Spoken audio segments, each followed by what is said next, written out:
Hey kids, make sure to set your GameRocker decoder watches to fun because you are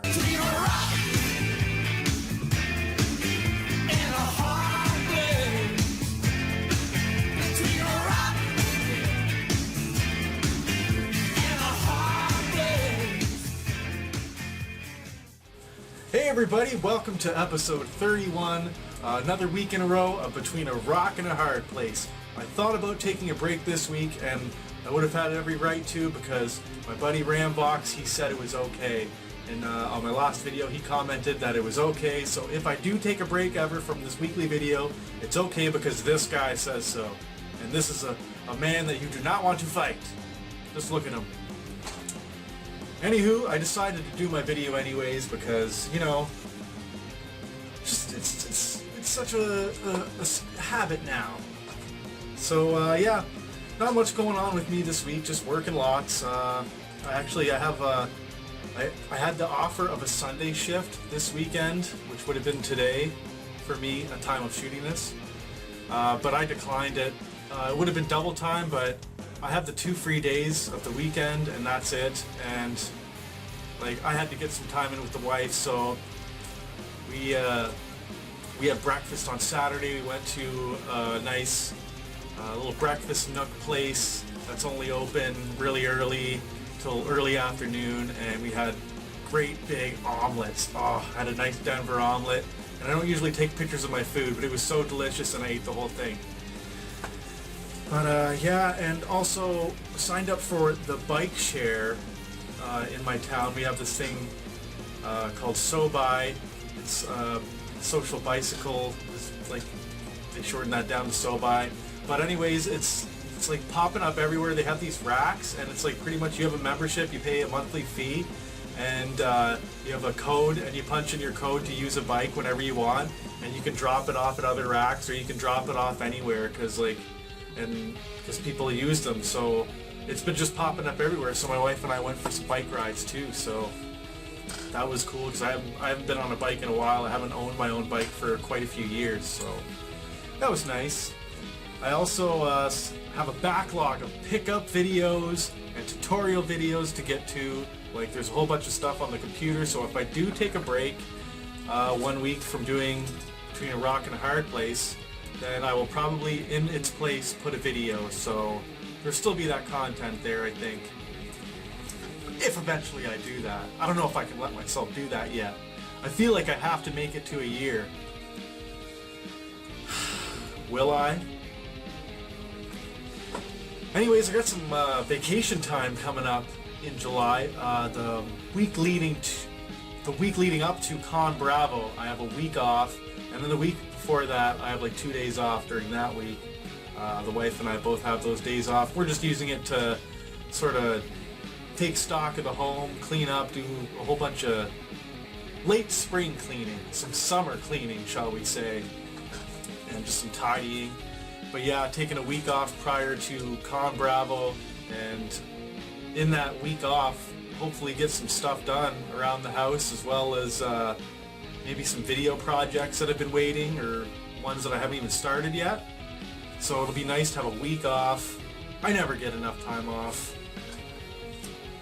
So besides all that stuff going on, biggest news this week is I was on the Cartridge Club podcast with Curtis from GIRLFRIENDVS and BURTON from AndThenSheGames.com. We were invited by our hosts, P1 and P2 of the Cartridge Bros, to talk about Resident Evil 4, which, of course, if you've been watching every week, you know that that's what I've been playing this month, and it's all I've really been playing, and I actually finally beat it. We'll talk a little bit more about that in my next segment, what I'm playing, but for the podcast, we talked for a couple hours on Resident Evil 4, cracking jokes and stuff, and it was just a great conversation about the game. But you know, as it always is when you're on a podcast, I find there's always more that you wish could have been said. There's so much to talk about in regards to even just a single topic like one video game, that not everything can be said about it. So, you know, but look forward to this. It will be coming out, I'm sure in the next couple of weeks, maybe a week, a few days at the quickest. It's whatever time P1 wants to put into it.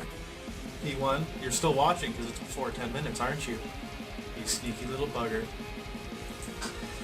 But anyways, yeah, check that out. When it comes out, I will put a link below. It's not available at the time of this uploading, but I'll put a link below for after viewers that come in later. And it'll be on the next video too, I'll mention it, most likely. So that leads me into, of course, what I've been playing, and that is Resident Evil 4 on the PlayStation 2, might I add, is what I've been playing it on. And yeah, I finally beat it. And shall I say that the final boss fight, pretty anticlimactic. It did not require a lot of skill. It was, especially if you had a rocket launcher, which I did. And after I realized I should use it, the whole thing becomes easier. And so, with this boss fight, spoiler alert, like, I'm talking about the end of a game here. If you don't already know, I'm talking about an end of a game. Spoiler alert. Ada Wong throws over another rocket launcher that you just shoot at it, and it ends the game pretty much. You are thrown a pair of keys by Ada Wong after she set the timer to destroy the island, and she gave you the keys to her jet ski. So you're racing away off this island on your jet ski, and I had no idea that Resident Evil was a prequel to Wave Race 64. Wave Race!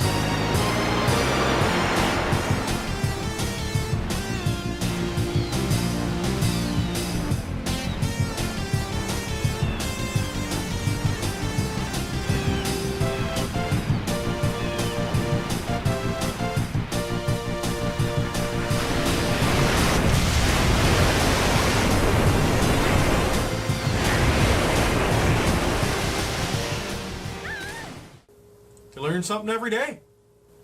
And then I was playing another game that I picked up. I found a loose cart for a case and manual that I had. I got Dinosaurs For Hire. Oh, sorry, Tom Mason's Dinosaurs For Hire. Sorry, Tom Mason. Tom Mason invented Dinosaurs For Hire. This is Tom Mason's game. Don't you forget Tom Mason. This is the only picture I could find on the internet of Tom Mason. He's a very elusive dude. Anyways, this is sort of like a Contra-esque shooter game with dinosaurs. It looks like, and it totally is, a rip-off of the Ninja Turtles. It's from the hit Malibu comic that came out later than the Ninja Turtles comics did, and so obviously they were trying to ride off some popularity from that sort of thing. And so you have a few dino dudes with major attitudes, and it's a pretty fun game.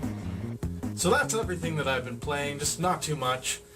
So this leads us to the word of the week. The word of the week this week is lethologica. Lethologica.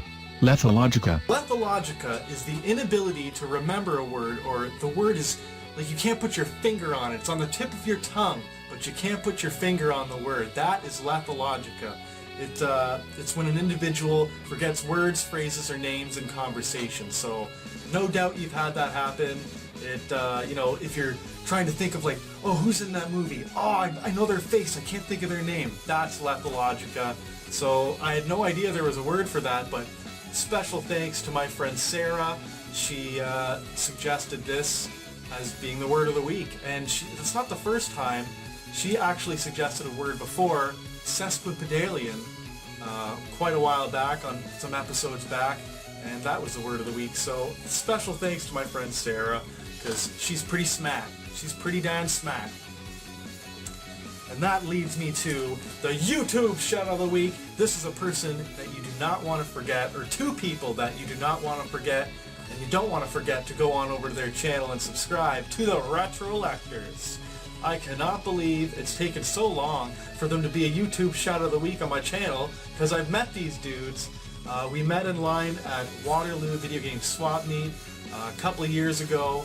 Not the last one, but the one before. And just awesome dudes. We were in line together right with Buried on Mars, and Adam from Replayability. All of us were hanging there, and just great guys to talk to before getting into that thing. And I haven't seen them since, but they're very active on social media. At least I know Mike is, and you got to check them out. Mike is collecting Dreamcast, and Danny is collecting NES. They're both going for complete sets, kind of competing with each other. I think, Mike, you have the advantage because of, less in the library and dollar amount, but it's still fun stuff to see you guys collect what you're going for. Despite being family men with jobs, like I don't have a family with kids, but these guys are family men with jobs. They have a great YouTube channel, like full of content that they have coming out all the time. They have great tips on collecting. They have building storage tutorials. They very handy guys. Danny did a video on how to build like a display case out of some pretty cheap materials, like very affordably. So just smart guys giving tips, and they do a series where they talk to collectors and YouTubers as well. So it's I like doing that, talking to other people, getting them on my channel, and it's a great thing to do. And these guys are doing YouTube right. And they also had a great idea for a trade box in the Greater Toronto area, where they would ship a trade box with some games in it to somebody. Then they put some games into trade, and that goes down a list of people. I think that's a pretty cool idea. I didn't sign up for it at the time, but it's going right now. So these are just some awesome dudes that are in the retro community, the RETROLLECTORS. You gotta go check them out, say hi to them, tell them JRock sent you, and guys, you rock. Danny and Mike from the RETROLLECTORS. Now this is time to round out the show, because anything over 10 minutes drives people nuts. But my question for the viewers this time is, since I was talking about the trade box, what was the last game or thing that you traded? I actually did a trade a couple weeks ago for... I traded my friend's Mortal Kombat 3 on Super Nintendo for a copy of Donkey Kong Jr. I think I did pretty good. So what was the last thing that you traded? Just curious, because that's a question for the viewers. So, this has been JRock, the GameRocker. Keep on rocking them games. Thanks for sliding in between a rock and a hard place. If you missed last week's episode, click the window at the top left to check it out. And also, don't forget to check out my YouTube shout-out of the week, the RETROLLECTORS, who take retro collecting very seriously. Let Danny and Mike teach you a thing or two about the ways of retrollecting. And a special thanks to my buddy the NESRomancer for the rockin' tunage.